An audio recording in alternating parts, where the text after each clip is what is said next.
Olá, meus amigos, nesse podcast maravilhoso. Já estava com saudade, faz algum tempinho que a gente não grava. Tivemos um probleminha no nosso último podcast dos mestres, mas nós vamos ainda concluir os 5 ministérios. Mas antes de concluirmos os 5 ministérios, nós temos tido muitos pedidos da galera dos jovens para que a gente faça mais assuntos voltados para eles. E hoje nós vamos atender, né, um pedido deles, que é um pedido para falarmos sobre relacionamento, sobre namoro, sobre noivado, sobre casamento, né, e especialmente direcionado para os jovens. E eu pedi para os jovens mandarem algumas perguntas e a gente já está com dezenas não, mas pelo menos uma dezena de perguntas aqui. E eu acho que a gente vai focar bastante nas respostas dessas perguntas, mas antes eu fiz um scriptzinho para a gente meio que andar um pouco em cima da nossa história, e hoje eu trouxe a pessoa mais especial deste mundo para mim, que é a Ana, e a gente vai contar um pouquinho da nossa história, né? Já tem algumas perguntas aqui que vai ter discussão, vai ter DR aqui. Tem que gravar os bastidores, o making off. Tem coisas que a gente não concorda totalmente sobre a resposta, mas isso vai ficar claro aqui, e espero que de alguma forma a gente ajude a essa geração a conseguir alcançar, né, aquilo que é o propósito de Deus para as suas vidas. E eu acho que esse assunto, essa escolha, a escolha da pessoa com quem você vai casar, é uma das escolhas mais importantes da vida, né? Porque ela pode atrasar a sua vida ou pode impulsionar a sua vida, né? Então, eu acho que é um assunto extremamente importante e nós vamos falar um pouquinho sobre isso. Queria que a Ana falasse um pouquinho, se apresentasse. Oi, pessoal, tudo bem? Eu sou a Analice, esposa do Daniel. A gente namorou por 2 anos. Não, vamos voltar, né? A gente orou por 6 meses, namorou por 2 anos e faremos 14 anos de casado em dezembro. Também que ela já falou, né? Agora eu já sei quantos anos de casado a gente tem. O nosso é fácil, a gente casou em 2010. Né? É verdade. É fácil saber. 14 anos de casados, que para alguns é pouco, para outros é muito, mas na verdade é uma longa jornada de momentos bons, momentos difíceis, momentos de alegria, momentos de angústia, mas o mais importante é que quando a gente casa para vencer todos os momentos, né? E uma das coisas que se fala no casamento, né, que é para sempre, que é até que a morte separe, que é na alegria, na tristeza, na doença, né? E a verdade é essa, que a gente, a maioria das pessoas nessa geração, elas estão prontas para as coisas boas, né? Por isso que tem o meme que fala nessa geração Nutella e a geração raiz, né? A verdade é que a maioria das pessoas hoje, elas querem só a coisa boa, né? Eu estava vendo esses dias uma pessoa famosa da internet, casou, durou 3 meses e separou, né? Eu não venho ao caso dizer por que separou, né? Mas a verdade é que, de uma forma geral, né, a nossa geração é a geração que os nossos avós diziam assim, né? Uma coisa que quebrava no tempo deles, eles iam e consertavam, né? Na nossa geração, as coisas se quebram e a gente joga fora, e a gente pega outra coisa, né? A gente não tem resiliência de manter firme aquela promessa e aquilo que a gente fez aliança desde o início, né? E o casamento é isso. O casamento é um lugar da gente permanecer em todas as circunstâncias, né? Permanecer nas dificuldades, permanecer nas angústias, né? E tem gente, falando para solteiros, né? Tem gente que acha que o casamento ele vai ser só alegria, né? Eu falo por mim, né? o homem, eu acho que ele casa assim, né? Ele casa pensando que o casamento ele vai ser só relação sexual. Né? Vai ser de manhã, de tarde, de noite. Ainda mais um solteiro que é da igreja, né? Que tá na corte, tá segurando, se guardando. Ele, ai meu Deus, quando eu casar, tá esfregando a mão, né? Quando eu casar, nossa, vai ser um negócio de louco. E a verdade é que casamento não é só sexo. Aliás, acho que sexo é uma porcentagem muito pequena do casamento. Consequência, Né? É consequência de um relacionamento saudável. Mas o sexo não é a totalidade do casamento. Né? E principalmente os homens, os meninos, né? Estão se guardando, eles estão assim, esperando. Nossa, quando eu casar. Né? E eu acho que a maioria das pessoas, elas falam assim, quando você casar você vai ver, acabou o sexo, não vai ter sexo, porque eu acho que o homem cria uma expectativa equivocada, né? E por outro lado eu também acho que a mulher cria uma expectativa equivocada, né? Ambos criam expectativas equivocadas. O homem, ele acha que o sexo vai ser um parque de diversões sexual, né? E a mulher acha que o casamento vai ser um conto de fadas, né? E no final das contas, os dois podem estar certos, mas eles precisam se encontrar no meio do caminho, né? Eles precisam se encontrar no meio do caminho.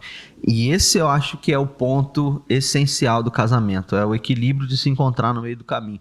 Que você vai passar a vida inteira tentando achar esse meio do caminho. Você vai passar a vida inteira tentando encontrar o meio do caminho e vai encontrar, em nome de Jesus, né? Amém. Amém. Dá trabalho, gente. Eu tenho falado assim, que esclarecido isso, né? Porque casar, por mais que para os solteiros agora pareça que é difícil, você casar é fácil, gente. É fácil você achar alguém para você casar. O lance é você se manter casado. Isso daí é mais difícil. Por quê? Porque dá trabalho. E as pessoas não querem ter trabalho, né? Então, tudo que vale a pena dá trabalho. Precisa de investimento, de dedicação, de tempo, de qualidade. Mas são duas pessoas diferentes tentando achar um denominador comum em várias áreas, não só nessa, né? Na questão da idealização, né? Por exemplo, todas as áreas do casamento. Eu sou do Mato Grosso do Sul, você é do Rio de Janeiro, que na verdade estava meio capixaba. Então a cultura é diferente, criação diferente, opiniões diferentes. Já é diferente, já por ser homem e mulher, já é diferente. Quer saber uma coisa que eu vejo assim, por exemplo, eu vejo meus avós que morreram com, sei lá, quase 60 anos de casado. Né, morreram casados, né? Uma diferença de 4 meses. Meus pais também, que já estão com sei lá quantos anos de casado. E que ao passar do tempo eu vejo que eles foram se tornando um muito parecido com o outro. Né? Meu pai, eu vejo ele cada dia mais parecendo mais com a minha mãe cada dia mais parecendo mais com meu pai. Eles vão convergindo até chegar nesse denominador comum que um parece muito com o outro. Mas quando a gente casa, são dois mundos diferentes se chocando, né? E nessa situação vocês precisam ir ajustando e criar o mundo de vocês, né? Criar o sistema de vocês, criar a opinião de vocês, né? Porque em muitos aspectos um vai ter uma opinião, outro vai ter outra, mas vocês precisam convergir de alguma forma. Um precisa abrir mão em alguns aspectos, outro precisa abrir mão em outros aspectos. E uma das coisas que eu comecei falando que queria falar é exatamente na questão me fugiu a palavra agora, o senso de humor, né? O meu senso de humor é completamente diferente do senso de humor da Ana. É verdade. Né? Então, isso daí tem a ver com a criação. Tem também coisas que eu brinco, que eu conto piada e que a Ana, pra ela é um absurdo aquela brincadeira. E tem coisas que ela brinca que pra mim não tem graça nenhuma, né? E só que isso a gente vai ajustando. E hoje em dia a gente já consegue rir uma das bobeiras do outro, né? Mas a verdade é que eu tô dando um exemplo, mas de vários exemplos, né? E o casamento, ele é essa convergência dia após dia. que pode parecer difícil, mas é maravilhoso. Para mim, pelo menos, é maravilhoso, né? E eu acho que todo relacionamento, não só relacionamento conjugal, ele é assim. São duas pessoas diferentes, que pensam diferente. Se você não conseguir se relacionar com alguém que pensa completamente diferente, e em alguns aspectos aquela divergência nunca vai mudar, né? E você precisa conviver com isso, você precisa andar junto com a pessoa, né? Sem achar que você vai ter que mudar ela, né? E eu acho que a principal coisa é que a gente não muda ninguém, né? Isso é importante. Assim, uma coisa que você tem que aprender rápido quando você casa é isso. Ou você pode aprender antes também, que aí já facilita a sua vida. Você não muda ninguém. Você não vai conseguir mudar o teu cônjuge. Então, a base de um casamento é oração. É oração.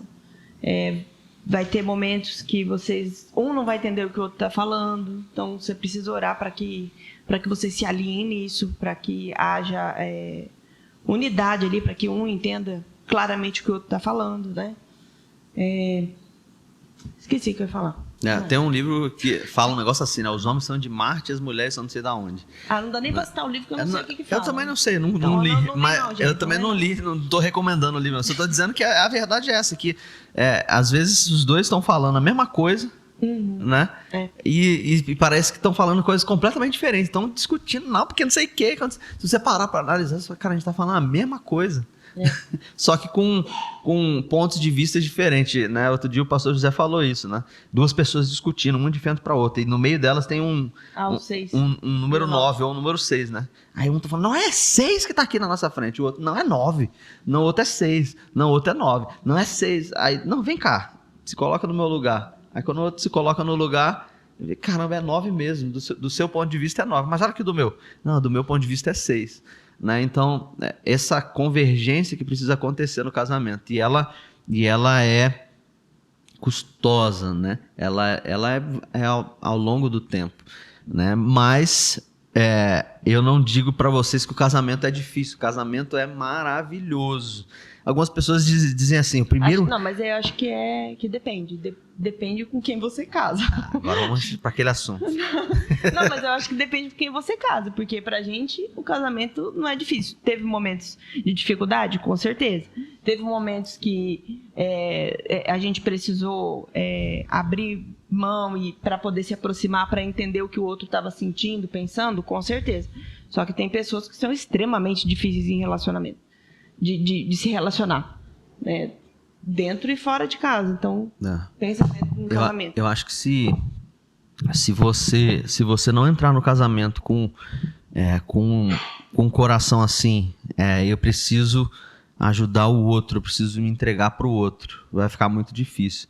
Eu acho assim que no meu casamento com a Ana, a gente desde o começo, a Ana teve uma entrega de 100% e eu uma entrega de, acho que 20%. E eu acho que com o tempo está passando e a gente está percebendo isso, né? E se não houver, e eu acredito muito que se só houver entrega de uma pessoa e outra pessoa não, né? Outra pessoa só ser o receptor, né? Isso vai desgastar e vai acabar com o relacionamento. E tem casamentos que eu acho que não são bons porque ao invés de 20% de entrega, tem 0% de entrega. A pessoa não se entrega nada, né? Ela só quer receber. E aí não dá certo. Aí o casamento é ruim, né? O nosso primeiro ano de casamento... Tem gente que fala, nosso primeiro ano de casamento é o mais difícil. O nosso primeiro ano foi maravilhoso. Acho que passaram-se 7, 8, quase 10 anos. A gente nunca teve nenhuma dificuldade. Né? Verdade. Só que é óbvio que se não for... entrega 100% dos dois lados, uma hora você vai engasgar, você precisa alinhar essa entrega. Os dois precisam entregar 100%. E no nosso caso, que foi uma coisa muito ruim que aconteceu, foi que eu me anulei. Então, eu me anulei muito, né, amor? Então, isso atrapalhou. Tanto na minha vida pessoal, tanto no meu relacionamento com ele. Então, isso tem sido um processo de eu me posicionar novamente e me manifestar como eu realmente sou. né? Então, e isso atrapalha também. Os ideais que você tem, os conceitos que você tem, você precisa rever para ver se eles realmente são verdadeiros. Porque senão você vive uma vida totalmente distorcida. Uma coisa importante que aí eu acho que a gente entra para falar sobre namoro, né, e sobre quando duas pessoas começam a se relacionar, e foi um erro que a gente cometeu, né, no nosso namoro, que eu acho que era importante a gente falar, um erro que eu cometi, eu cometi. E não acho que isso seja o motivo principal da Ana ter se anulado, e eu vou explicar bem o que é se anular. Eu acho que o principal não é o principal motivo, mas é um dos motivos, né? E eu acho que dentro de um casamento você não pode nem ser totalmente subserviente, ou seja, totalmente se anular completamente e fazer totalmente a vontade do outro, né? Porque isso é se anular, não é submissão, né? A mulher tem que ser submissa ao marido, né? Mas a subserviência não é submissão. A subserviência é eu não tenho opinião. Tudo que meu marido falar é a opinião dele. Isso não é submissão, né? A mulher, ela tem... A Ana é uma mulher de opinião, uma mulher de muita personalidade, mas ela sabendo disso, ela começou o casamento se anulando, porque eu quero fazer o meu casamento dar certo, então eu vou fazer tudo que ele quer, tudo que ele precisa. Só que isso também não foi consciente, né? Não foi consciente. E não foi também uma coisa que eu impus. Eu sou um carrasco. Você tem que me obedecer, mulher. Não foi isso, né? E foi ela que se colocou nesse lugar. Ela falou, não, eu quero fazer meu casamento dar certo, então os primeiros anos eu vou ser a Amélia, né? Se tiver alguém com o nome Amélia aí, que eu estou querendo dizer que tem uma música, né? A Amélia, que era mulher de verdade. A Amélia é aquela que faz tudo pro marido, né? E nada contra. A submissão, ela tem isso também. O marido também tem que servir a esposa, né? Agora, não anulando as suas vontades. Chegou um momento do nosso casamento que eu falei, Ana, qual a sua opinião? Me diz, o que você quer? Não quero nada. Você que diz, faz do jeito que você quiser, né? E isso é muito ruim. Então, voltando, rebobinando a fita, falando sobre namoro. Eu acho que o namoro, ele é um momento onde você, falando para os jovens agora, você não deve focar na parte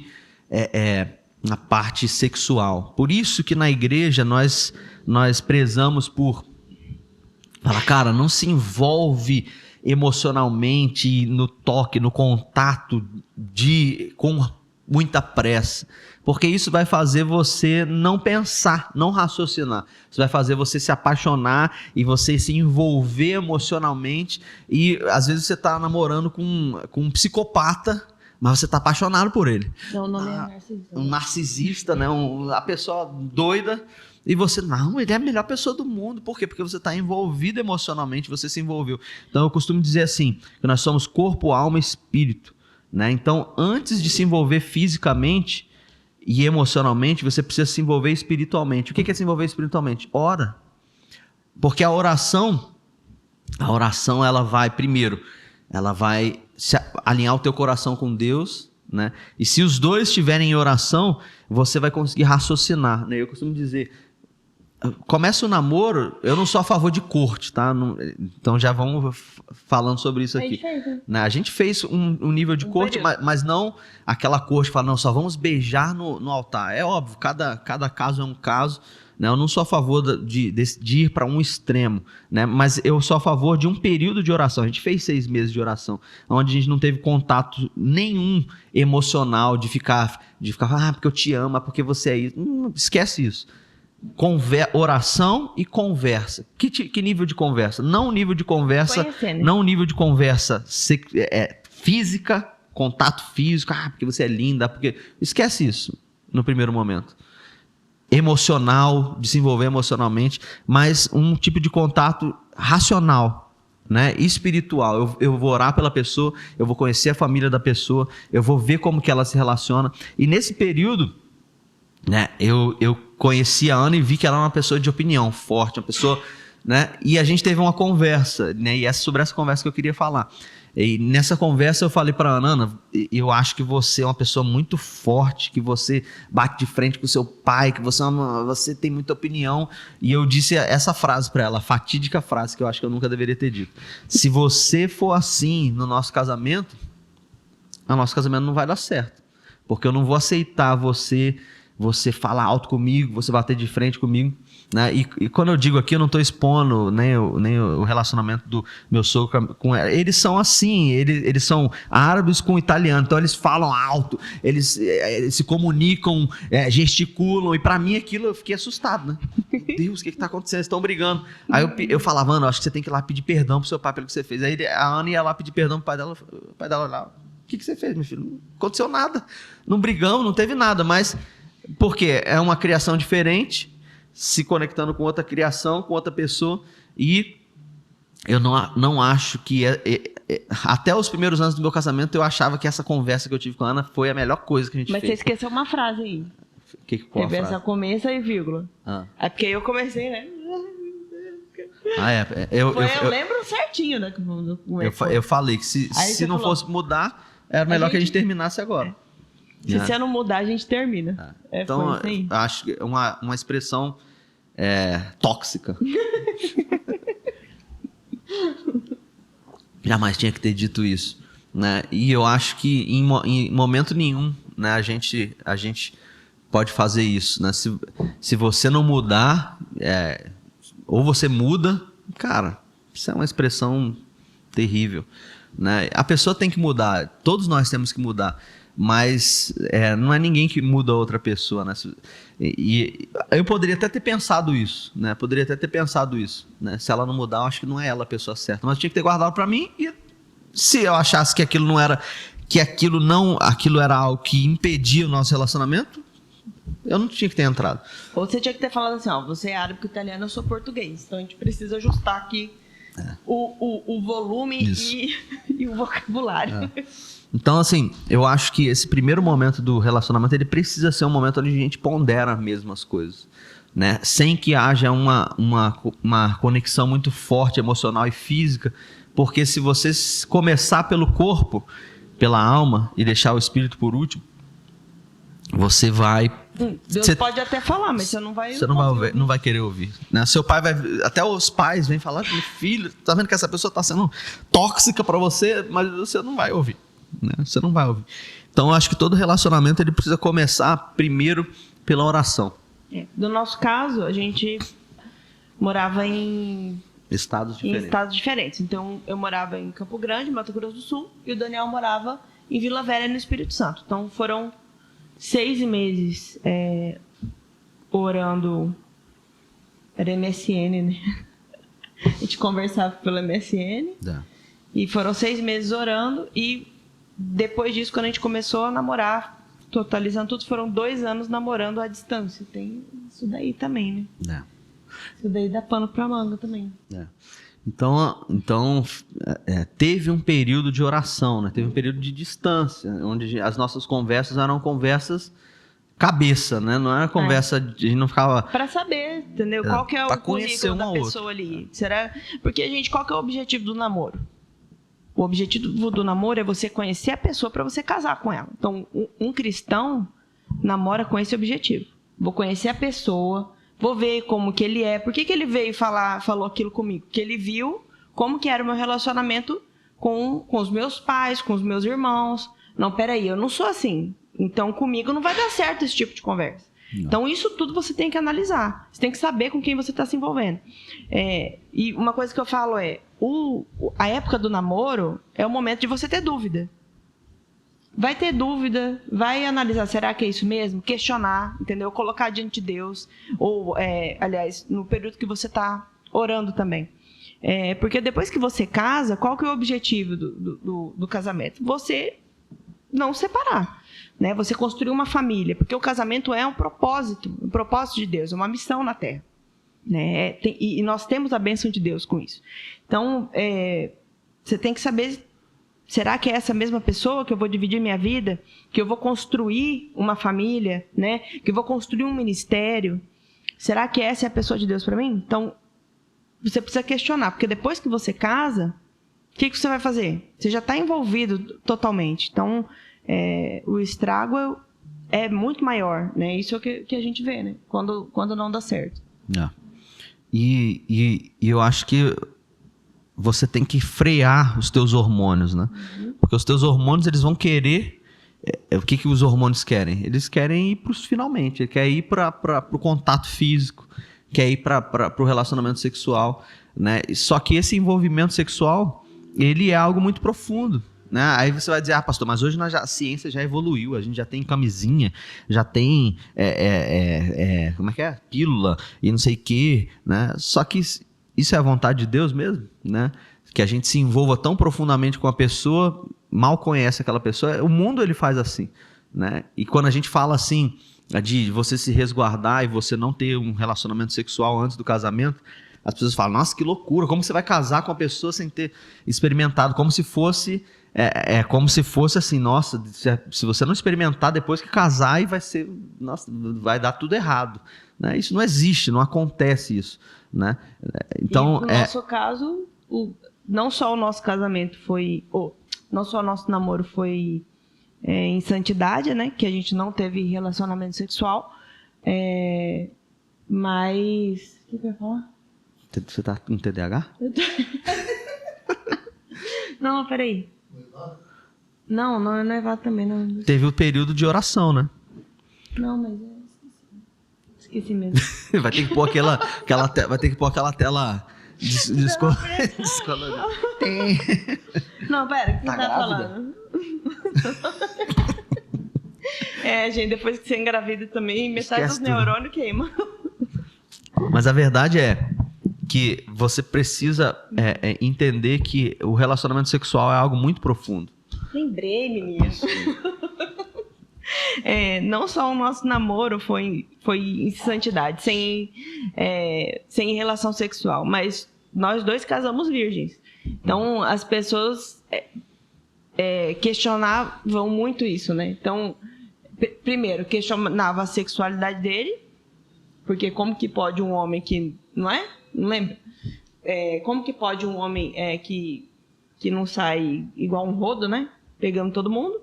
E no meu caso também, isso eu enfrentei algumas situações em época de faculdade, porque isso gera um desafio, né? E no caso das meninas também, elas vieram conversar comigo, nossa, mas como que é esse negócio aí? Você vai casar? Eu falei, vou casar. Como assim você vai casar? Mas você nem tá namorando ainda. Então também essa é uma oportunidade de você levar, de você ser exemplo, de você ser diferente, de você levar o nome de Jesus. E uma coisa muito importante de falar é que isso não é um troféu, né? Isso não é assim, nossa, como vocês são santos, vocês estão expondo uma santidade. Isso não é um troféu. Na verdade, até porque não foi algo fácil. Na verdade, eu acredito que o que Deus ele quer dos jovens é que eles compreendam a importância de você se guardar, porque existem casais que se casam virgens e que dá tudo errado? Tem bastante. Claro que tem. Tem um monte. Casa tudo certinho na igreja, virgem, vai lá, o casamento é um lixo, né? Mas, e ao mesmo tempo existem casais que se casam, que antes era tudo errado, já tiveram relacionamento sexual com todo mundo, mas depois que casam, dá tudo certo, né? Agora, a grande probabilidade é que aquelas pessoas que se guardam, elas têm uma vida mais tranquila. Por quê? Porque o único contato sexual que aquela pessoa teve é com aquela outra pessoa, né? Ela não tem um histórico, ela não tem né? Não vai ter comparação, não vai ter um monte de coisas que vão se colocar naquela situação. Então, sem contar da parte espiritual, né? É óbvio, você por amostrar, se você pegar um caso de um casal que tenha se casado virgem, né, e que deu problema, isso não é razão para você anular toda uma situação. A questão é que, por probabilidade, é muito mais provável que um casal que entenda a importância deles se conhecerem primeiro, orarem primeiro, se conhecerem, né? E uma vez que descobrirem que não tem compatibilidade, se separarem antes que tenham um relacionamento sexual, que tenham um filho, né? fazendo uma amostragem, é muito pior aquelas pessoas que começam logo pelo corpo e aí engravidam de uma vez, né? E aí depois lá na frente vão ver, cara, somos incompatíveis, né? E agora? Já tivemos relação sexual, já tivemos um filho, e agora para desgrudar isso aqui?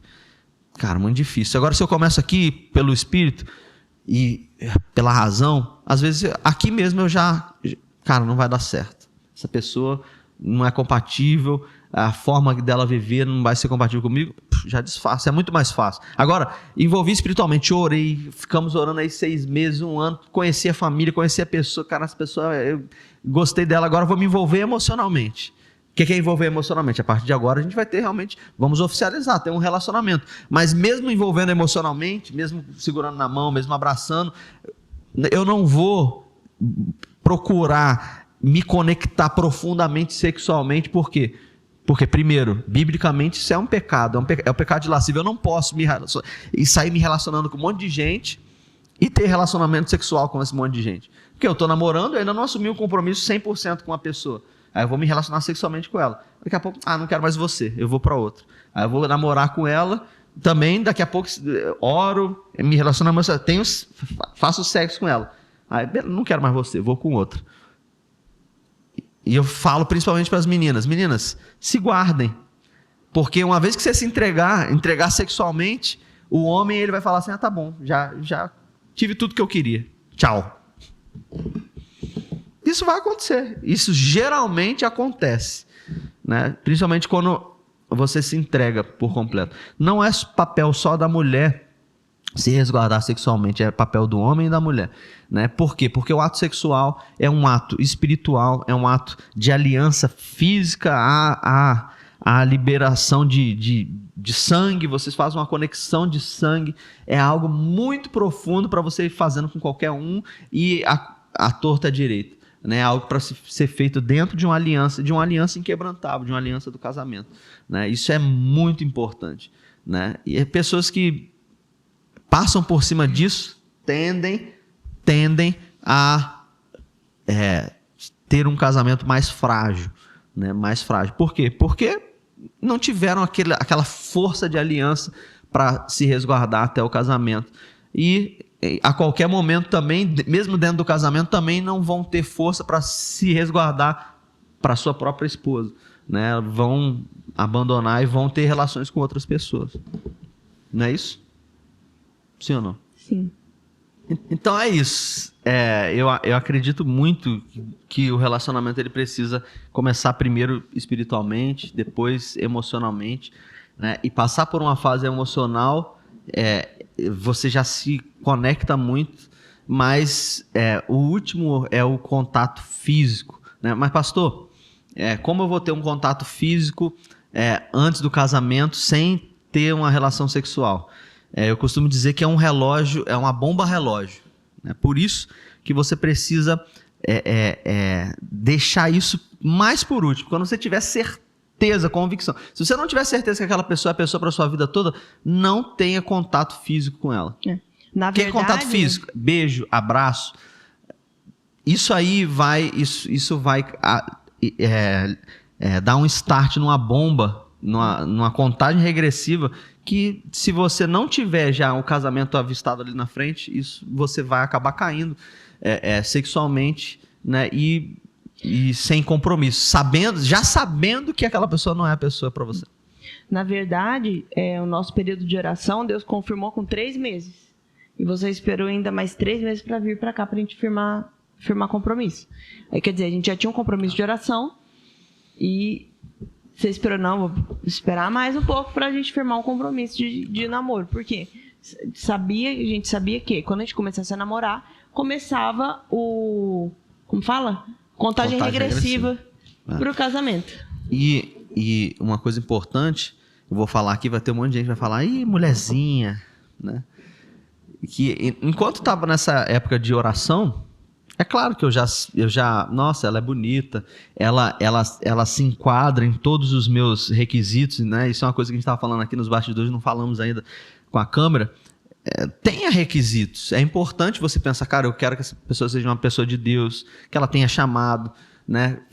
comece pelos requisitos espirituais, requisitos emocionais e também tenha requisitos físicos. Não que eu não acredito também que todas as pessoas vão casar exatamente com aqueles requisitos, mas aqueles requisitos é um mapa, uma direção. Cara, eu acredito que mais ou menos nesse caminho, quando você se encontrar com a pessoa, aqueles requisitos vão bater. Né? Na maioria deles eles vão bater. Né? E eu tinha alguns requisitos e nesse tempo de oração, cara, eu falei, cara, tá batendo tudo, tá tudo adequado. Né? Então, quando eu entrei para um momento mais emocional, ou seja, que eu vim falar com o pai dela, vim com a aliança, vim firmar um compromisso, né? E a partir dali já ter um contato físico, não sexual, mas físico, de segurar na mão, de abraçar, de beijar, eu sabia que quando a gente startasse esse contato físico, isso iria ter uma contagem regressiva. Por quê? Pastor, é assim? Se a pessoa é a pessoa de Deus para você, vocês vão ter uma atração muito grande uma pela outra. Se não tem atração pelo outro, não é a pessoa de Deus para você. Se vocês não têm uma atração louca um pelo outro, não é a pessoa de Deus. A pessoa que você vai casar, vocês vão se sentir muito atraídos um pelo outro. Né? E isso é saudável? É óbvio que é saudável. Né? Se não tem química, se não tem atração profunda, você não deve casar com aquela pessoa. Né? Mas por isso que você deve deixar esse contato físico por último. Porque se você apressar as coisas, se você passar o carro na frente dos bois, vai dar M, né? Como a gente estava falando aqui vai dar M, vai dar ruim. Né? Então, assim, e outra... Começou o envolvimento emocional, tenha limites, né? Não fica sozinho. Não fique sozinho, namore só perto da sua família, perto dos seus pais. O bom, né? de ter um monte de irmão é que sempre tinha uma vela junto com a gente. Não fique sozinho, não ande sozinho. Por quê? Porque isso vai abrir precedentes. Se você realmente gosta daquela pessoa, vocês têm uma atração muito grande um pelo outro. Né? E isso, se vocês derem vazão, vocês vão fazer aquilo que não deveria ser feito na hora errada. Né? Então é bom você ir progredindo. Isso é saudável. Né? Se você começar já pelo final, quando você casar, quando você for para a lua de mel, não vai ter valor nenhum. Você já fez tudo que tinha que fazer. Né? Então, agora, se você já fez tudo isso, já deu tudo errado na sua vida, quer dizer que você está sentenciado à desgraça. Não é verdade. Deus pode fazer tudo novo, né? Mas a gente precisa se posicionar e seguir os princípios, Exato. Os princípios estabelecidos na Bíblia. Exato. Então, assim, eu ia falar que as pessoas iam me chamar de mulherzinha, né? Mas eu não disse por quê. Porque quando eu vim e firmei um compromisso, trouxe aliança, a gente começou a namorar. Eu me lembro que eu passei, acho que 4 dias aqui em Campo Grande, eu morava lá em Vila Velha. E aí, quando eu voltei, quando eu peguei o voo de volta, eu me lembro como se fosse hoje. O meu voo de volta daqui para São Paulo, a minha conexão em São Paulo e depois até chegar em Vila Velha, foi algumas horas em que eu fiquei chorando sem conseguir parar de chorar. Né? Por quê? Ativou algo dentro de mim. Né? Você vai dizer paixão, amor, emoção. Eu não conseguia parar de chorar. Eu estava ali falando, cara, eu comecei algo, né, que agora eu estou voltando para ficar longe, vou passar alguns meses longe. Eu não quero ficar longe mais. Eu não quero mais me desconectar. Né? Tá naquela foto ali. Tem uma foto até ali na... Então foi no começo do nosso namoro. Então, assim, quando você se conecta emocionalmente, aquilo é algo que vai ser muito difícil você dar ré, né? Como diz, foguete não dá ré. Então é isso. É muito importante você ter prioridades, né? Prioridades e não passar o carro na frente dos bois. Porque quando você faz as coisas na hora certa, é maravilhoso, né? A nossa lua de mel, nosso casamento foi maravilhoso porque a gente esperou. Foi fácil? Não foi fácil. Não foi fácil. Todos os tempos foram tiveram que ser bem organizados e bem pensados, né? Então vamos para as perguntas, que eu acho que nas perguntas a gente vai conseguir responder mais profundamente muita coisa. Já tem bastante pergunta aqui, então vamos lá. Deixa eu ver aqui.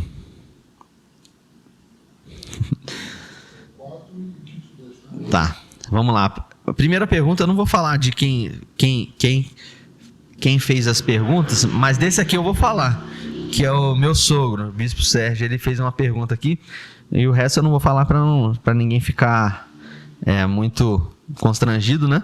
Mas a pergunta do Bispão foi o seguinte: quais as condições essenciais a serem alcançadas antes de noivado e casamento? Quer começar? Tô falando demais, pode falar. Não, vai aí. Tá bom, eu vou começar. Eu acho que existem algumas condições, e seriam essas condições que eu falaria para o meu filho, para minha filha, né, no momento que eles chegarem nesse ponto. Né? O primeiro é concordância dos pais. Né? Por que concordância dos pais? Porque às vezes você acha, né? Vai ter um monte de gente que vai perguntar pra mim: quando que é a hora? Né? Eu tô gostando de um gatinho. E quando é a hora? Cara, a hora vai ser a hora que você tiver maduro para assumir um relacionamento. Né? E quem vai dizer que você tá maduro para assumir um relacionamento são os seus pais. Né? Eu me lembro como se fosse o dia que o meu pai se sentou na cama de manhã comigo, me acordando, falando: filho, eu lembro que meu pai e minha mãe oraram e falaram: eu acho que chegou a hora de você namorar. Eu tinha 22 anos. Vai! Né? Eu acho que ele tá falando: vai, chegou a hora. Então, assim, seus pais, eles têm que ver em você uma maturidade para o casamento, né? Uma coisa é o seguinte, já te interrompi, já, desculpa aí. Fica à vontade. Mas eu lembro do seguinte pensamento, quando você estava vindo para cá. Aliás, quando a gente começou a conversar, ele ligou pro meu pai para perguntar se a gente podia conversar. Depois entrou em contato com meu pai para saber se a gente podia orar, né? E quando Deus confirmou, ele falou assim: olha, eu posso ir para Campo Grande, preciso falar com o senhor. Meu pai falou: pode vir. Então, quando ele veio para cá, eu tinha o seguinte pensamento, e eu já sabia. Nesse período, eu vinha conversando com meu pai, mas eu já tinha dentro de mim que, se o meu pai não abençoasse o nosso relacionamento, se não concordasse de eu me relacionar com o Daniel, eu já sabia que não era ele a pessoa de Deus para mim. Então, os seus pais, ou os seus tutores, aqueles que às vezes você não tem pai, mas você tem um avô, você tem um tio, líderes espirituais, aquelas pessoas, elas têm mais experiência, elas vão falar: cara, esse é um garoto ainda.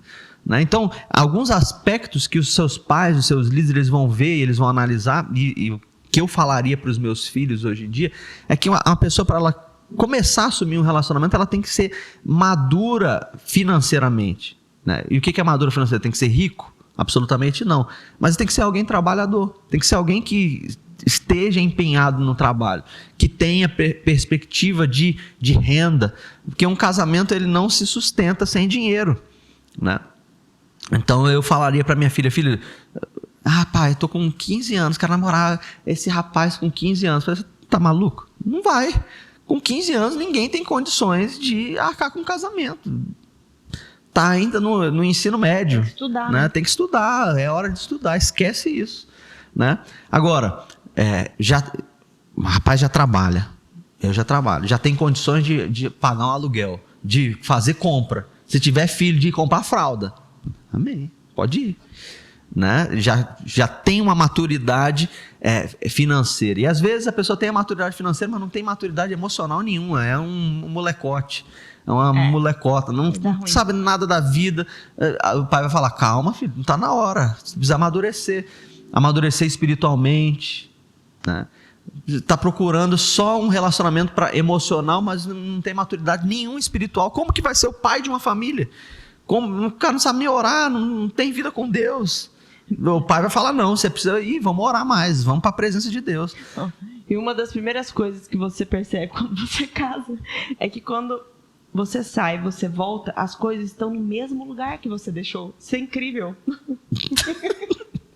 Então, assim, maturidade espiritual, maturidade emocional, ser uma pessoa, mesmo que seja jovem, que você já vê que é uma pessoa que, cara, uma pessoa que tem alguma coisa na cabeça, né? Maturidade financeira, né?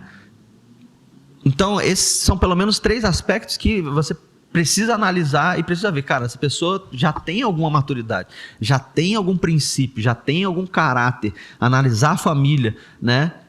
Analisar os pais, analisar a família. Cara, tenho a liberação dos meus pais, tenho a liberação de alguém que é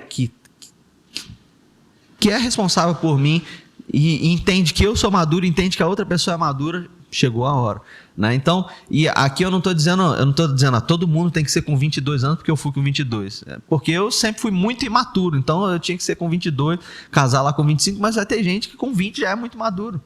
No né? caso, quando a gente começou a namorar, eu tinha 18. Não. Ele tinha 22, eu tinha 18. E a gente foi casar, eu tinha 25 e a Ana tinha 20. Então, é uma regra? Absolutamente não. Vai ter gente que vai ser maduro financeiramente, emocionalmente, espiritualmente antes. Vai ter gente que as prioridades são outras. Vai ter gente que vai ser muito depois. É isso aí. Né? Então, e isso é muito importante. Eu acredito que os pais, eles têm muita capacidade de analisar e ver, cara, as pessoas estão preparadas.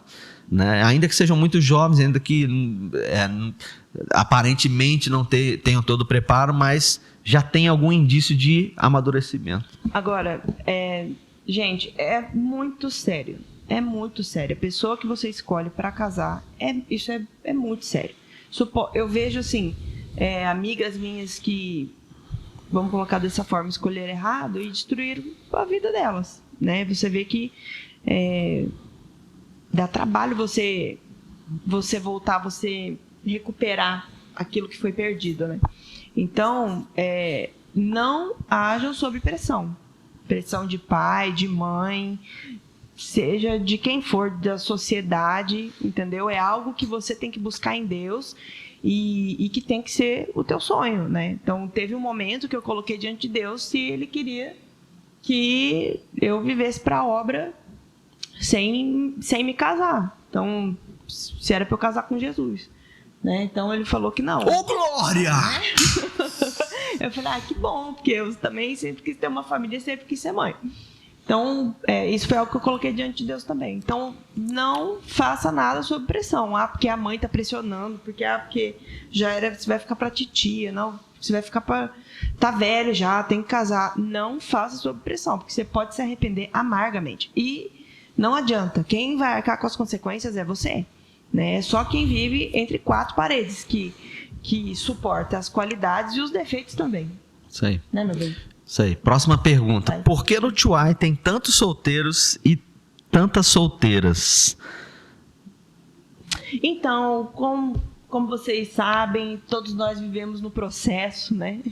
E o Tuai está em processo. Vejo que todos estão num processo de cura, de amadurecimento, de preparo, de crescimento profissional, emocional, espiritual.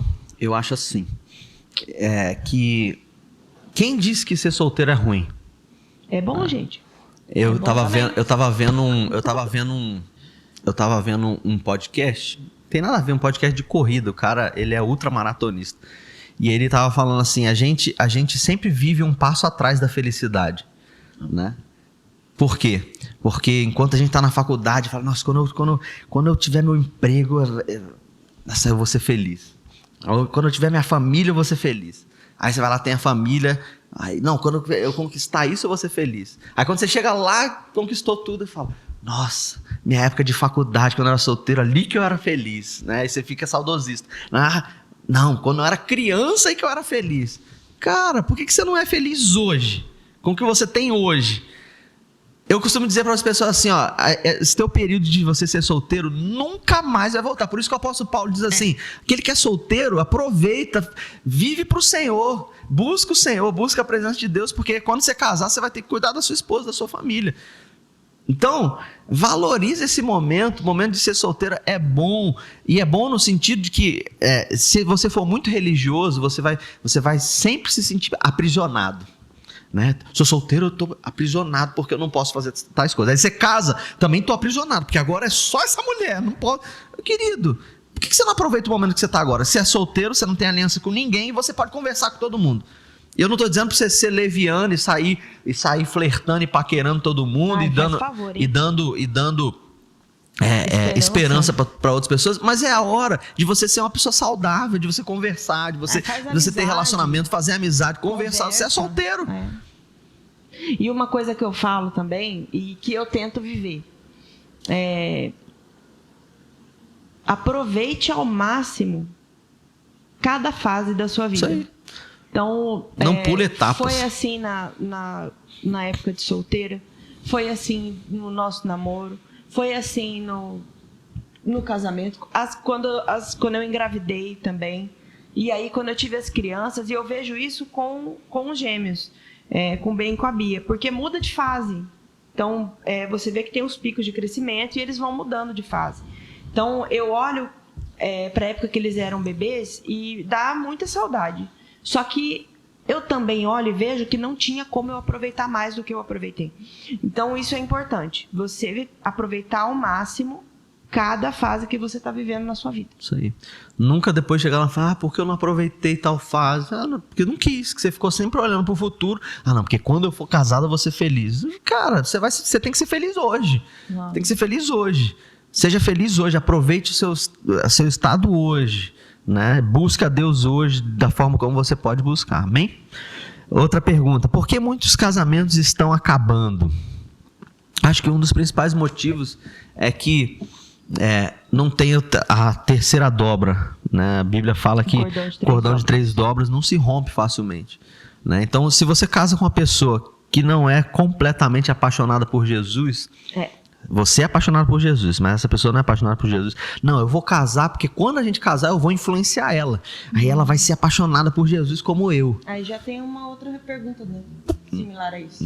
Então, não vai. Não adianta, por favor. E eu vou falar uma coisa pra vocês. Eu estava falando essa semana atrás aí com uma pessoa. O que é o cordão de 3 dobras? E eu posso falar que, como a gente já tem um tempo de casado, a gente já viveu isso na prática. O cordão de 3 dobras é quando o teu amor e o amor dele não é suficiente para manter o casamento. E o que permanece naquele momento, na circunstância que você está vivendo, o que você sente ali, é o amor de Deus unindo vocês dois e fazendo com que vocês permaneçam no relacionamento. Então é isso. É o amor de Deus que une o casal para enfrentar aquela circunstância de adversidade que está vivendo. É isso aí. Meu pai costumava dizer assim para mim: eu não traio a sua mãe, não é porque ela todos os dias é maravilhosa para mim. Ela é maravilhosa, mas tem dias que ela tá brava, tá emburrada. Tem dias que ela faz coisas que eu não gosto. E assim também eu tenho dias que faço coisas que ela não gosta, né? E se a gente ficar baseado só no amor um do outro, aí a gente vai ter muita oportunidade de trair, de ir para outro relacionamento. Agora, quando tem o amor de Deus, e meu pai dizia isso, eu não traio, né? E todo homem deveria pensar assim: eu não traio a minha esposa, é pelo meu amor que eu tenho a Jesus, é pelo meu amor que eu tenho a Deus, o temor que eu tenho a Deus. Então, quando o amor dela não é suficiente para mim, porque não vai ser, porque tem gente que casa achando que vai suprir, né, o vazio da alma. Nossa, quando eu casar, nosso relacionamento sexual, emocional, financeiro vai me suprir. O que supre a vida de um homem e de uma mulher é Jesus, é a presença de Deus, não é o casamento. Vazio, essa carência é justamente do tamanho de Deus. Então, isso acontece muito, da pessoa procurar num namoro, num casamento, ter isso suprido dentro de si. E não adianta. Teu marido Daniel não é suficiente para suprir a necessidade. A minha necessidade, eu não sou suficiente para suprir a necessidade dele. Nós temos os nossos papéis dentro do nosso casamento, mas essa necessidade é só Deus quem supre. Essa necessidade que eu estou falando, que é o vazio que o ser humano tem do tamanho de Deus. Isso aí. Perfeito? Tem várias perguntas aqui, deixa eu ir lá para baixo. O que fazer quando você gosta de uma pessoa? Como buscar, orar e ter confirmação de Deus? Lista! Então a gente já falou aqui, faça uma lista, coloque isso diante de Deus e comece a orar. Peraí, Lista, o que é a lista? Lista de características que você espera em Deus que aquela pessoa tenha, né? Você quer que seja um homem de Deus? Como que você quer que ele proceda dentro da casa? Que tipo de namoro você quer ter? Que tipo de esposo você quer ter? Qual é o pai que você quer ter para os seus filhos? Nossa, mas já está pensando nos filhos? Sim, é para toda a vida. Então você tem que colocar essas coisas diante de Deus. E você ser realista. Então você... É no teu momento de intimidade com Deus que você coloca isso diante dele. Então, isso. E ele vai te mostrando as coisas. Isso. Entendeu? E no caso dessa pessoa aqui, ela já está dizendo como se já tivesse uma pessoa, né? O que fazer quando você gosta de uma pessoa? Então já tem uma pessoa em vista. Então assim, o que fazer? Como começar a orar, né? Se já tem uma pessoa em vista, você precisa averiguar primeiro se essa pessoa ela bate com a sua lista de exigências que deve ter essa pessoa ser uma pessoa de Deus, né? Mas num segundo momento, né, que passa dos seus desejos e das suas vontades, você precisa sujeitar isso aos seus pais, porque, como nós já dissemos, os seus pais vão dizer, você não tem maturidade ainda para assumir um relacionamento. Ora aí pelos próximos 5 anos, né? Os teus pais, os teus pastores, teus líderes são pessoas mais maduras que vão ter a capacidade de dizer para você, puxa, você é muito novo ou muito nova, né? Tal pessoa que você está olhando, mas nem trabalha ainda, não tem dinheiro, não tem condições nenhuma. Se é muito novo, né? Que a gente está falando, não é o tempo de você entrar num relacionamento de namoro e futuro casamento. Então, o que você tem que fazer, gente? Você tem que ser amigo. Você tem que conhecer, sim, né? Então, guardar o teu coração... Sem apressar as coisas. Sem apressar as coisas. A gente está falando aqui do tempo de oração e de namoro, mas, na verdade, a gente se conhecia antes. Sim. Né? Só que, na época, eu tinha 12 anos e o Daniel tinha 17. Então, era meio... Não dava, né? Então... Aqui, outra pergunta, ó. Como me aproximar da pessoa que eu gosto? Outra pergunta. Gente... Tão simples. O problema é que a gente é muito extremista, né? Ou a gente é muito religioso e fica num lugar onde a gente tem que ser muito padrãozinho, né? A gente não pode nada pode. Olhei pro lado, a pessoa olhou para mim, é pecado. Gente, vamos tirar essa capa de religiosidade. E por outro lado, outras pessoas vão para outro extremo, né? Que é o extremo de, já tem que chegar já chupando, já lambendo. Meu irmão, porque não vai pro equilíbrio.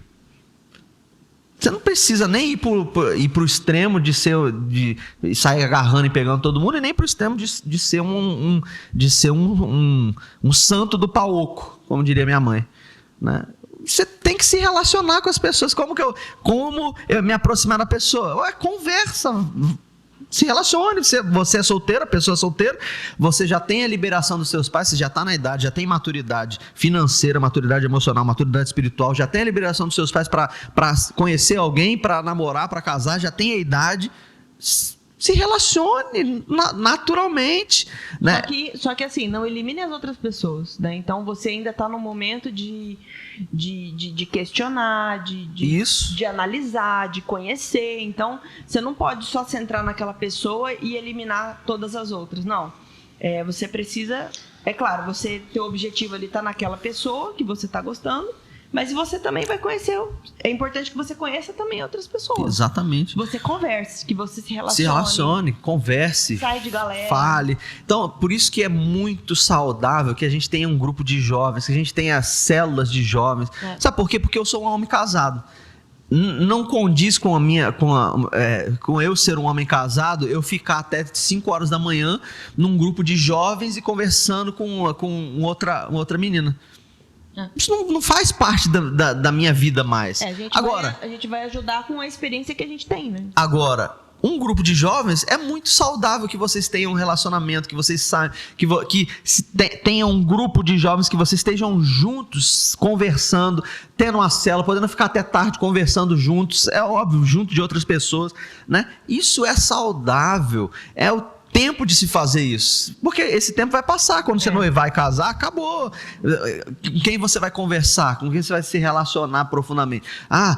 Pastor, quais são as suas amigas? Gente, homem casado tem amigas? Claro que não. Eu tenho amigas, só que geralmente são amigas que são amigas casadas com os meus amigos. A gente se relaciona em casal, né? Amiga sua, sou eu e a Bia. Agora, você é solteira, você pode ter relacionamentos saudáveis, de amizade, de conversar, de ter tempo, vamos para um retiro, vamos lá, vamos conversar juntos, vamos ficar juntos, vamos estar juntos. Isso é saudável, né? Você não pode nem ir para um extremo, nem para o outro. Você tem que estar no equilíbrio, no momento de você se relacionar. Então, se relacione com as pessoas de maneira saudável, né? Se aproxime das pessoas, sem ir logo para o lado de estou apaixonado, né, que a gente tava falando aqui no bastidor, e a Ana falou, a mulher assim, não precisa nem ter nenhum contato com a pessoa, mas já tá apaixonado. Tira isso da cabeça, se relaciona com a pessoa, dê tempo de você falar, não é essa pessoa.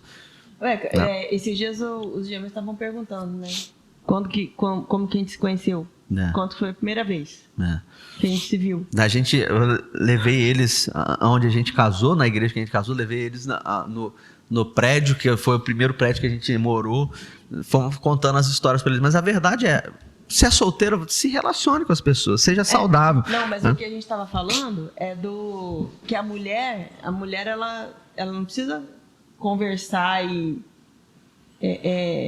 para idealizar algo e começar a gostar do cara, entendeu? Foi o que aconteceu.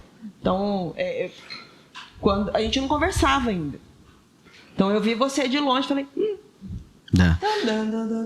Outra pergunta. Aí depois que a gente foi saber quem que eram. Outra pergunta como que eram as famílias.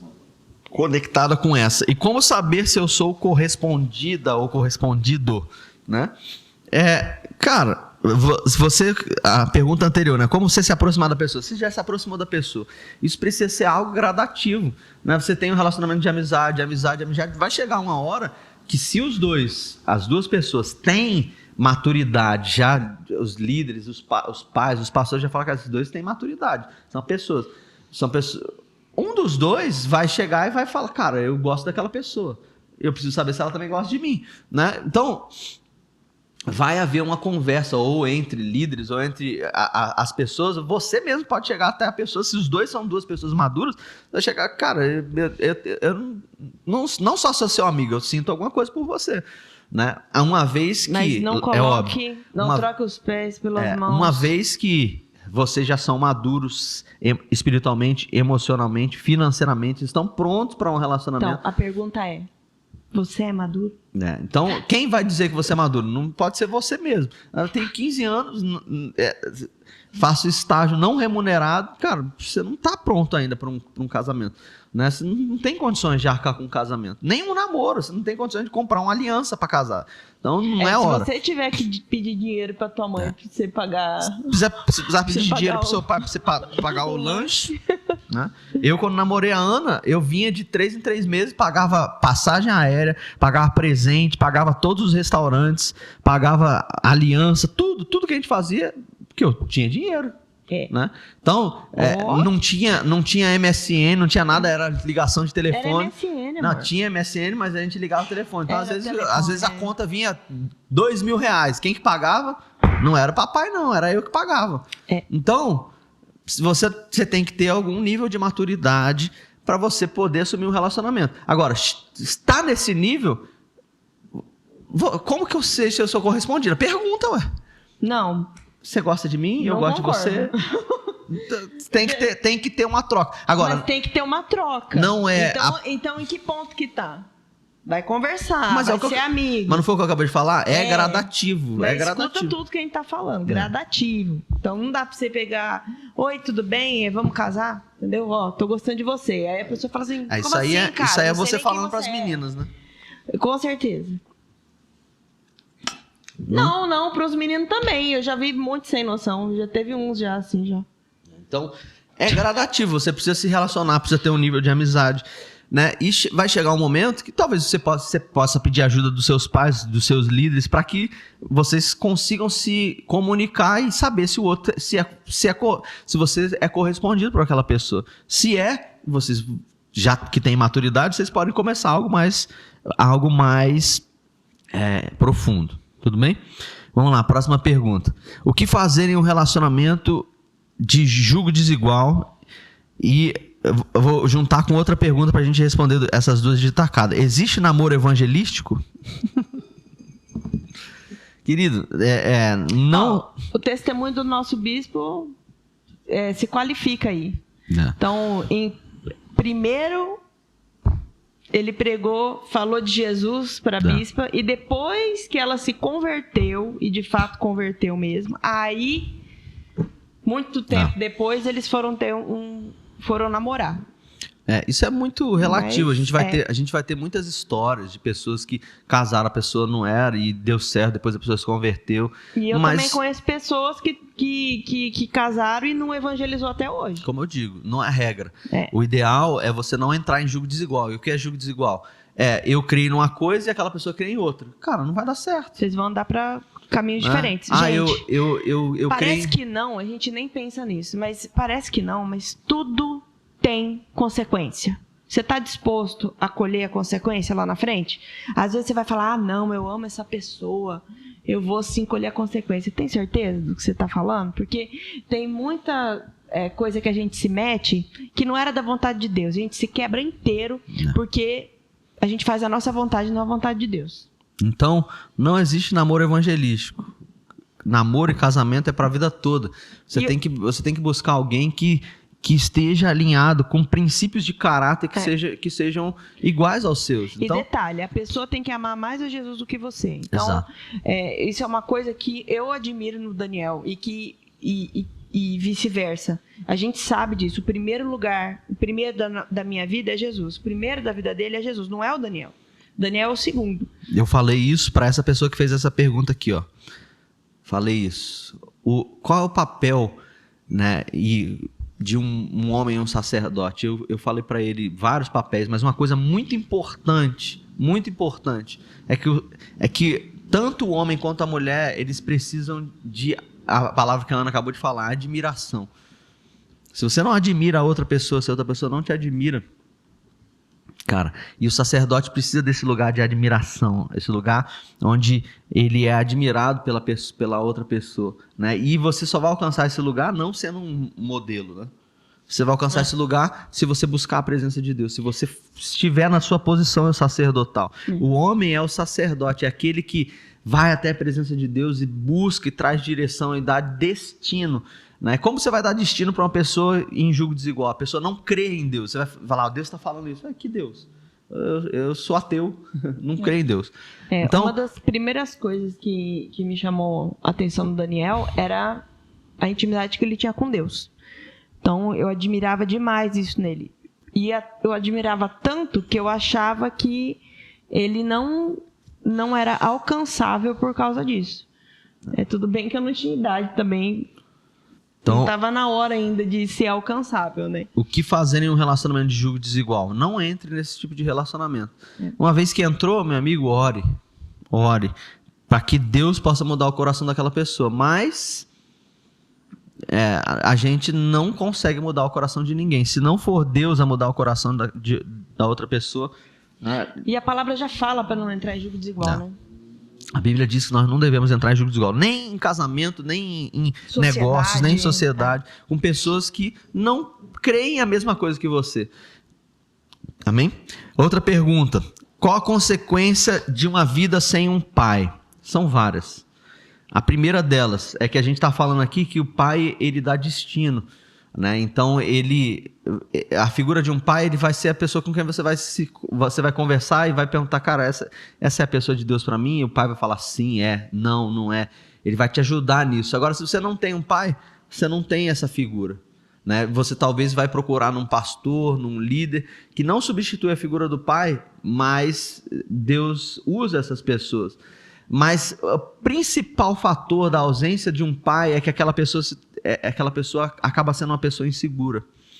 A paternidade traz segurança, né? E a insegurança faz você procurar em outras pessoas aquilo que você não recebeu do seu pai, né? Meninas que procuram num namoro o afeto que não receberam dos seus pais, né? E da mesma forma, homens que procuram num relacionamento aquilo que não receberam em casa, a segurança que não receberam em casa. E assim também não vão conseguir dar segurança, não vão conseguir dar a firmeza de uma paternidade, de um sacerdócio que vai trazer segurança para suas esposas e para seus filhos. Uma das coisas que a mulher mais procura no homem é segurança. E como que você faz para resolver isso? Duas coisas. A primeira, buscando a Deus em primeiro lugar. Ele é a paternidade, mas a paternidade de Deus, ela é essencial, ela vai te trazer muita segurança, mas também procure alguém para andar junto, né? Não é só a paternidade de Deus, nós precisamos de outras pessoas mais maduras, né? Ah, pastor, você está falando isso, você precisa de outras pessoas? Preciso. Eu, além de ter o meu pai natural, eu também tenho outras pessoas com quem eu ando, com quem eu pergunto, pessoas que andam perto de mim, né? Então é muito importante você ter alguém. Deus vai colocar pessoas que são mais maduras espiritualmente, que têm mais tempo que você, e que você vai poder chegar para elas: cara, eu preciso de ajuda nesse aspecto, preciso de ajuda no meu casamento, me ajuda. Ninguém pode andar sozinho, né? Ande com pessoas. Agora, se você casou com uma pessoa em julgo desigual, essa pessoa que não crê, ela não vai se sujeitar a ninguém, a um outro nível de paternidade. E se ela também não teve pai, ela não vai se sujeitar a ninguém, né? E no casamento, muitas vezes a gente precisa de ajuda de outras pessoas, né? Ajuda dos pais, ajuda de outras pessoas, ajuda emocional, né? Agora, se você casa em julgo desigual, você dificilmente vai ter condições de fazer isso. Então, o buraco da paternidade é muito dolorido, né? E a orfandade é algo que precisa ser tratado com a presença de Deus e também com com pessoas que Deus vai colocar na nossa vida. Quais são os limites saudáveis para um namoro cristão? A gente respondeu, né? Não. Fala. A gente falou dos limites. Sim. O limite é fundamental. Então você precisa entender que você está se preparando para o casamento, né? Então você não ultrapassar os limites, né? Você se guardar, você ter temor a Deus, porque você tem que saber que por que a gente se guarda num namoro? Você se guarda para o casamento, para você usufruir do casamento, dos benefícios do casamento no momento certo, né? E você fazer isso debaixo da bênção, né? Então, a gente fala algumas coisas, de você não ficar sozinho, né, em lugar isolado, fica em lugar público, fica junto com a família, né? A gente, foi o que eu falei também, como eu tenho bastante irmão, então sempre tinha uma vela junto. Porque a oportunidade, gente, você não precisa criar oportunidade. Principalmente quando você está se preparando para o casamento, você sente atração pela pessoa. Aquela é a pessoa de Deus para você. Daniel falou sobre a atração profunda que você sente. Então, da época da Bíblia, é assim: vamos casar? Vamos, entra na tenda. Era assim. Então, hoje não é assim mais, né? Então, a gente precisa... Por isso que o namoro é um preparo para o casamento. Então, se aquela não é a pessoa certa para você, e você está vendo que as respostas são negativas, então você termina antes de começar. Agora, se aquela é a pessoa para você, então você tem que ter um cuidado redobrado, né?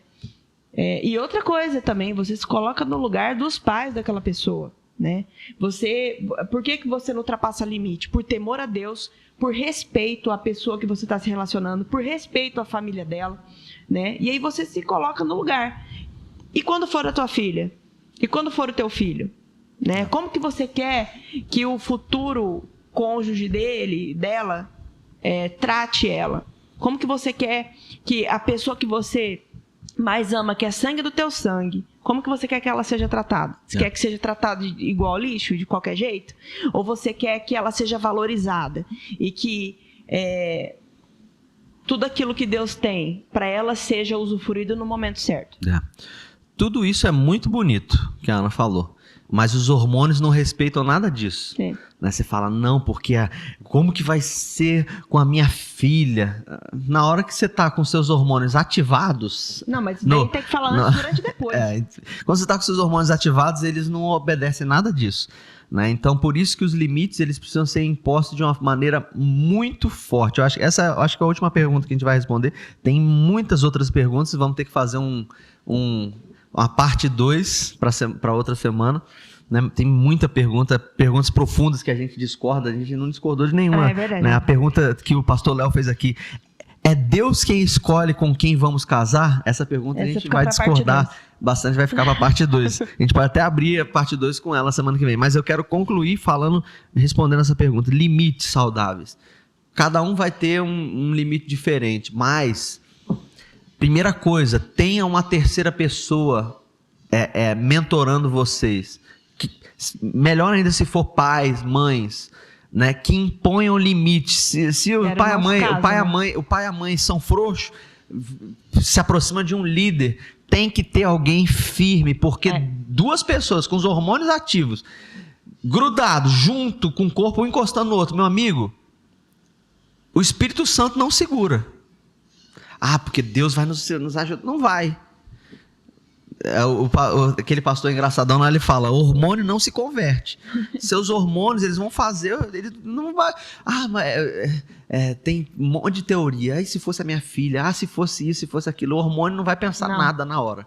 Né? Então você precisa impor limites para que você não chegue num lugar que não tenha volta. Ou seja, pastor... Até porque é brecha que você abre, tá? Então, eu e a Ana, a gente, até antes do casamento, de ir lá na casa que a gente já tava com os móveis tudo lá dentro, não dá pra ir sozinho, querido. Se você for lá sozinho, vai acontecer. Pastor, é assim? Meu irmão, eu não sei com você, mas eu e a minha esposa, né, o negócio é quente, o fogo pega. Né? Então, tem hormônios, são jovens. Você vai sozinho lá num lugar onde tá tudo pronto. É amanhã o nosso casamento. A cama tá aqui. Tudo pronto, tudo preparado. Você vai se pôr nessa situação. Outra coisa que é importante falar pode beijar? Pode, mas depende do beijo. Tem beijo que já é sexo. Né? Então, você precisa analisar, porque, cara... Se você ultrapassar certos limites, vai chegar uma hora que você não vai conseguir voltar. Foguete não dá ré. É importante você não deixar chegar. É importante você não deixar chegar no limite. Longe da beirada, que senão você cai. Se você chegar no limite, você vai cair. Então, os limites precisam ser impostos assim. Eu e a Ana, a gente nunca ficava sozinho no lugar. Já teve vezes da gente chegar, da gente... tava no culto na igreja, vamos voltar para casa dos seus pais. Né? Eu estava aqui, ficava 4, 5 dias aqui, ia na igreja, geralmente eu pregava quando estava aqui, vamos voltar para casa dos seus pais. Chegava na casa dos pais dela, não tinha ninguém em casa. A gente ficava para fora. Vamos fazer o quê? Vamos entrar lá e vamos ficar lá dentro nós, dois sozinhos, na sala, né? De jeito nenhum. A gente ficava para fora, né? Esperando. Ficar lá, esperando. Lá de fora.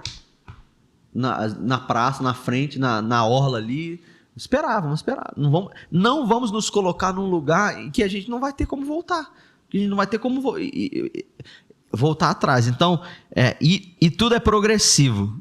Você colocou a mão na mão, o próximo passo não vai ser mão na mão. O próximo passo vai ser mão no ombro. Mão no ombro. Já então, dizia o meu tio. Ele falava assim, olha, você toma cuidado, viu? Porque homem é assim. Você dá a mão... Ele quer o braço. O tio Jamil. E é verdade. É verdade. Então, e não é papel só da mulher frear a situação. O homem também precisa entender. Se você chegar num certo limite de abrasamento, né, de fogo, não vai ter retorno, não vai ter volta. Então, por favor, compreenda. Você precisa impor limites. Amém? Então, eu acredito que a gente pode deixar para a parte 2. O que você tem a dizer, Ana? Acho que dá para fazer outras perguntas também depois de... Pastor, caí, e agora? Né? Então, a gente vai deixar essas perguntas aí e vamos Aquelas que a gente já respondeu, respondemos. E aquelas que ainda não respondemos, vamos responder na parte 2. Amém? E qualquer coisa, procura a gente no particular. Amém. Deus abençoe você. Curta, compartilhe, comente. Envie para aquelas pessoas que você acha que vão ser edificadas com esse vídeo. Em nome de Jesus. Amém.